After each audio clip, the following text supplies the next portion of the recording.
अब सुशील केडिया को जोड़ लेते हैं हमारे साथ। सुशील, गुड मॉर्निंग।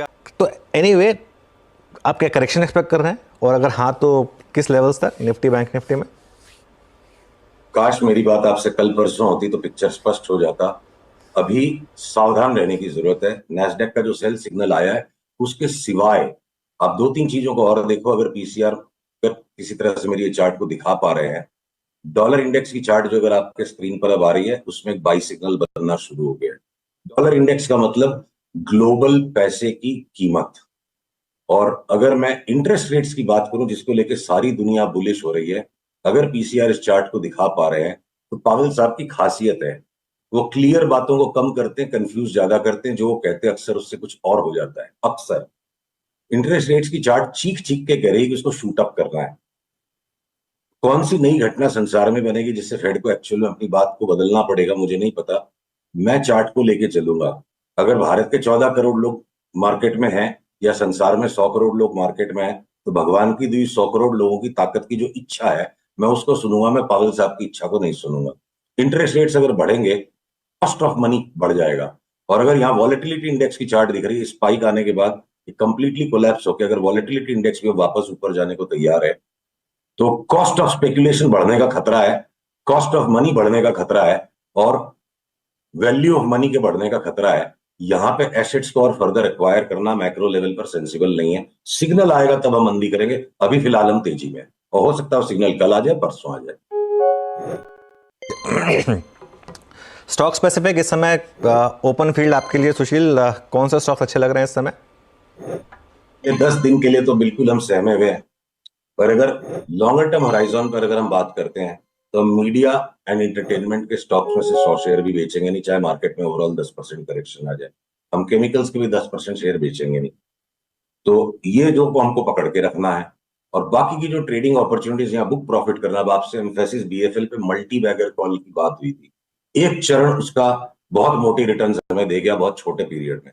अब वहां अगर टेक प्रॉफिट का सिग्नल आ गया है, हम उसमें टेक प्रॉफिट करेंगे 10-12%। अगर कोई कारण से निफ्टी घट गई 8%, कह नहीं रहा घटेगी, ट्रोलर्स के लिए ठीक, इतना मसाला काफी है। अगर 8-10% निफ्टी में कोई करेक्शन आ जाता है, मुझे बीएफएल वापस से, एम्फेसिस वापस से 15-17% नीचे मिल जाता है, तो पकी हुई खीर को खाना जरूरी है। तो जहां टेक प्रॉफिट्स हम वो करेंगे। और एज ऑफ नाउ अडानी के जो स्टॉक्स के चार्ट पैटर्न्स हैं, निफ्टी भले एक बार भारी लग रही है, लैगार्ड्स हैं। हो सकता है अडानी के स्टॉक्स अगले 3-4 दिन बैटिंग कर जाए, बाई सिग्नल आएगा तो हम लेंगे। पर अगर कल कोई सेल सिग्नल आ गया, तो जो जी में आए मेटल्स में शॉर्ट कर दो, जो जी में आए ऑटोज में शॉर्ट कर दो, आईटी के स्टॉक्स में भी जो जी में आए शॉर्ट कर दो। तो शॉर्ट करने की तैयारी वाली चार्ट ज्यादा है। बी ग्रुप के स्टॉक्स में 1 महीने के या 3 महीने के या 6 महीने के अंतराल में अभी भी बहुत सारे बाई पैटर्न्स हैं। तो हम अलग अलग पैटर्न्स को अलग अलग हिसाब से काम करेंगे। लार्ज कैप्स और निफ्टी बैंक निफ्टी की ट्रेडिंग अलग है। बैंक निफ्टी अगर भारी भी लगती है, तो मैं पब्लिक सेक्टर यूनिट्स, एसबीआई को छोड़ के पब्लिक सेक्टर बैंक्स के शेयर्स को शॉर्ट नहीं करूंगा। मैं स्मॉल फाइनेंस बैंक्स को पकड़ के रखूंगा। तो मार्केट बिल्कुल अलग अलग दिशाओं में चल रहा है। इंडेक्स अपना काम कर रही है, लार्ज कैप्स अपना काम कर रहे हैं, स्मॉल कैप्स अपना काम कर रहे हैं, और अलग अलग टाइम फ्रेम पे अलग अलग घटनाएं हो। ओके। सुशील जी, एक और चीज़, क्रूड की ट्रेजेक्ट्री क्या लग रही है आपको, मतलब नियर टर्म में? और ऐसे में आप ओएनजीसी पर और ओएमसीज पर, बीपीसीएल, एचपीसीएल, आईओसी पे क्या कर रहे हैं इस वक्त? पीसीआर इस चार्ट को दिखा पा रहा है। लास्ट 2-3 दिन पहले हमने क्रूड पे सावधानी करी थी कि हम एक बार वापस 84 की तरफ जा रहे हैं। 3 दिन में तगड़ा स्पाइक आया है। थोड़ा सा यहाँ अगर रेस्ट कर भी ले, एक बार इसको 84-85 तक जाना है। ये है शॉर्ट टर्म का पिक्चर। तो हो सकता है कि as it is BPCL HPCL इतना भागे हुए हैं, और अब उनमें सेल सिग्नल आ गया है, तो हमारा माइंड कोइंसिडेंटली रीड करेगा कि क्रूड बढ़ रहा है इसलिए एचपीसीएल बीपीसीएल घट रहा है। अक्सर होता भी है ऐसा। पर वो एक्चुअल फंडामेंटल रियलिटी में रोज रोज के क्रूड के भाव से रोज रोज के बीपीसीएल एचपीसीएल की अर्निंग्स चेंज नहीं होती है। इनकी परचेजेस क्रूड की और इनकी आगे की फॉरवर्ड सेल्स सारी हेज्ड होती है, स्प्रेड हेज्ड होता है। मार्केट रिएक्ट करता है क्रूड के भाव पे एचपीसीएल बीपीसीएल ओएनजीसी में। ओएनजीसी की चार्ट को देखिए, हम लास्ट कुछ महीनों से ठीक से पकड़ नहीं पा रहे हैं, तो उस पर मैं ज्ञान नहीं वघारना चाहता हूं, मैं उसको अवॉइड करूंगा। एचपीसीएल बीपीसीएल में भी एक शॉर्ट सेल सिग्नल है, तो उनको आप शॉर्ट कर सकते हो। और क्रूड एक बार के लिए उछलता लगता है, पर हमारी 6 महीने की और साल भर की क्रूड की अभी तक की जो फोरकास्ट है, रिडिकुलस साउंडिंग।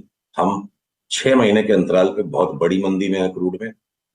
वो कॉल को हम वापस रीएक्टिवेट करेंगे अगर 84 के आसपास जाकर दोबारा सेल्स 84 के ऊपर निकल गया हम उस ध्यान को छोड़ देंगे।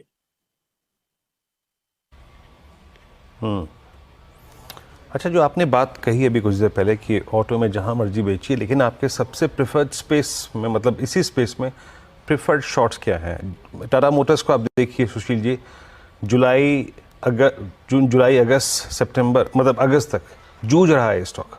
1090 पे 1100 पे जो सप्लाई आ रही है उसको एब्जॉर्ब भी नहीं कर पा रहा है। आपके पसंदीदा शॉर्ट ऑटो में है कहाँ इस वक्त? ये पसंदीदा कुछ नहीं होता है ट्रेडिंग करने में। यहाँ पे चूंकि अनुज ने मुझे कल सूचित किया था, आप लोग जन्माष्टमी मना रहे, एक बात बता दें, अपनी इच्छा को खोजना और अपनी इच्छा को पूरी करने में वासना आएगी और जीवन के सारे दुख आएंगे। तो दूसरों की इच्छा पे ध्यान देना, भगवान से प्रेम करना है। आपको मार्केट की इच्छा के अनुसार चलना पड़ेगा। जिस दिन सिग्नल आएगा, जिस चीज में सिग्नल आएगा उसमें हम काम कर देंगे। पसंद क्या है मेरी पसंद की हैसियत क्या है? बाजार की हैसियत के अनुसार मुझे चलना पड़ेगा, बाजार की सेवा करनी पड़ेगी। पसंदीदा मेरे लिए तो कुछ नहीं। तो अगर हीरो मोटो को में सेल सिग्नल आएगा उसको बेच देंगे, टाटा मोटर्स में आएगा उसको बेच देंगे, जिसमें सिग्नल आएगा उसको बेच देंगे। जो तुमको हो पसंद वही बात करेंगे, मार्केट को जो पसंद होगा वही करेंगे। मेरी पसंद की क्या हैसियत है? तो मार्केट को इस समय क्या पसंद है? शॉर्टिंग आइडियाज़ तो हो गए, कुछ लॉन्ग आइडियाज़ भी डिस्कस कर लेते हैं, क्योंकि अगर मार्केट चला और मिड कैप स्मॉल कैप चले तो कहीं तो लॉन्ग बनेंगे। जो हमारे नॉन लॉन्ग्स है उसके सिवा हमने और कुछ भी, एक बार 2-3 दिन के लिए सारी चीजों को सस्पेंड करने का इरादा किया। और टेस्टी बाइट्स उसको पकड़ के रखेंगे, एंजल ब्रोकिंग को पकड़ के रखेंगे, ईज बाई ट्रिप में कोई बाई सिग्नल अगर आ गया तो हम ले लेंगे, अडानी के स्टॉक्स को पकड़ के रखेंगे, केमिकल्स के 100 शेयर बेचने नहीं है, मीडिया और एंटरटेनमेंट के 100 शेयर बेचने नहीं है। और ट्रेडिंग होराइजन के ऊपर में ऑटो, अब एफएमसीजी में भी एक एक करके टेक प्रॉफिट्स बनना शुरू हो गए। Short selling is too aggressive in them. Auto, metals और आईटी, इनमें जहां सेल सिग्नल आएगा शॉर्ट करेंगे।